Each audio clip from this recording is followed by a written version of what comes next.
Okay, this is, sorry, let me just settle. I'm going a bit fast between slides. I apologize.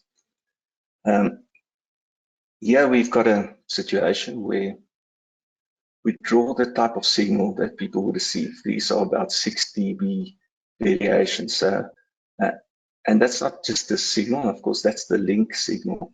So the reason why this guy has got a much better region here where a guy would receive maximum signal, it's not because this tower is any different from this, exactly the same cell phone tower. All that happens here is that we assume here that the guy is equipped with an external antenna, and hence he's got a link gain, which is about 16 to 20 dB, assumed 16. And that means 16 is equal to 40, square root of 40 is equal to 6. So the radius at which you will get your maximum signal increased by 6. So that red circle is 6 times longer radius than the left-hand one for indoor. And of course, that again, it makes actually a 40 times increase, real 40 times increase in the area that will now get maximum signal. And you can see in an old-fashioned system, they would have geared it up to here, which is about 6 dB signal to noise. Okay, because everyone would be able to do voice calls all the way up to the edge here. But as we started data, of course, the cell's capability went down, or its capability to do the max. It can still do data at this point here. But you can see this cell can do all data at either max or half of max, if I can put it like that. So everyone in the gray area can get 2 bits per symbol through in terms of signal strength.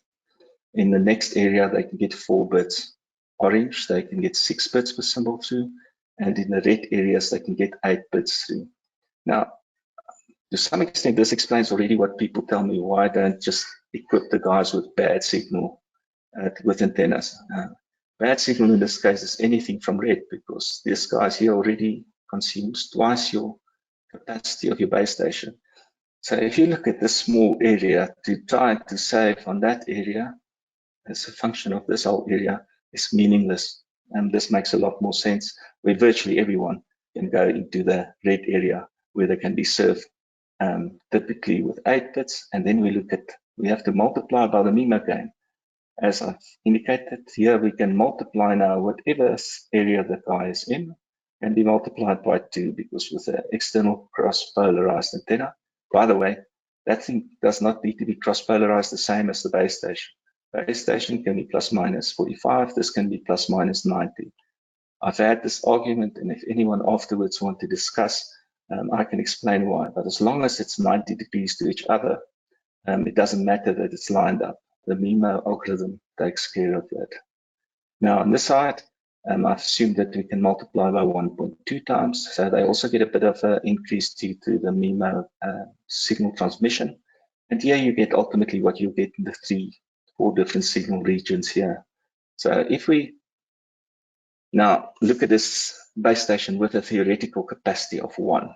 Okay, what I mean by 1 is that would be when you've got some acceptable level of service. In other words, as more people get up, you're dividing your spectrum. Remember, the spectrum is actually 10 mega symbols per second between the users. So the way you can illustrate capacity is if the guy's at a low symbol rate, like in this case 2.4 symbols per second, you can see that he uses a fairly high rate. We just take 1 divided by the rate, and that would give you about 0.4. Okay, and that would give you quite a bit better, say 1/7. That would be about 0.15. So he's taking only 0.15. This guy's taking 0.4 of the capacity, and so forth. If we add in this theoretical case, and I sort of, for argument's sake, each of those little symbols represent 10 houses, you can see that I'll be able to fit those guys in, which is roughly 40 houses in my example. Now, that same base station, so this capacity is 40 customers. And when I say capacity, you must remember I can serve however many people I like, but at this point, they'll get a certain quality of service. In others, they'll be sharing things, and the bit rate would be dropping down, typically in a shared situation like that, to a much, much lower rate. And certainly in the left-hand case, that happens rapidly.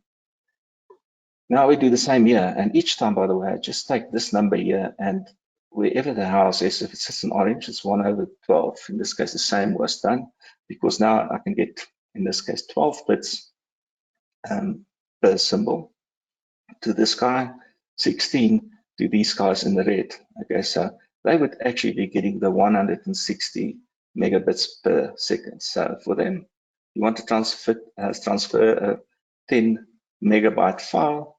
Okay, it will take most probably, if I have a quick calculation, it will take most probably less than a second.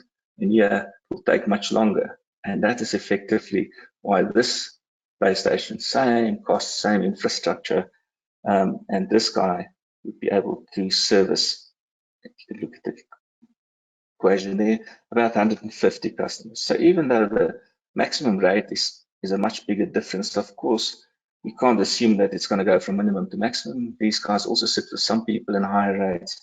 The average we find overall, and that's been confirmed by various studies international, is about a 45 times increase in the capacity of the cell. These guys will get the same level of service as the guys here, the 150 customers, get exactly the same service as the 40 customers in terms of the amount of data that you can pump through to them. Okay, there's lots of other things on the left that's not so nice, but in essence, I'll be able to sign up 150 customers at some package, and they will get some level of service, contention, etc. On the left, I'll only be able to 40, and I'll reach the same sort of level of service. So a massive increase in the number of consumers I can service here.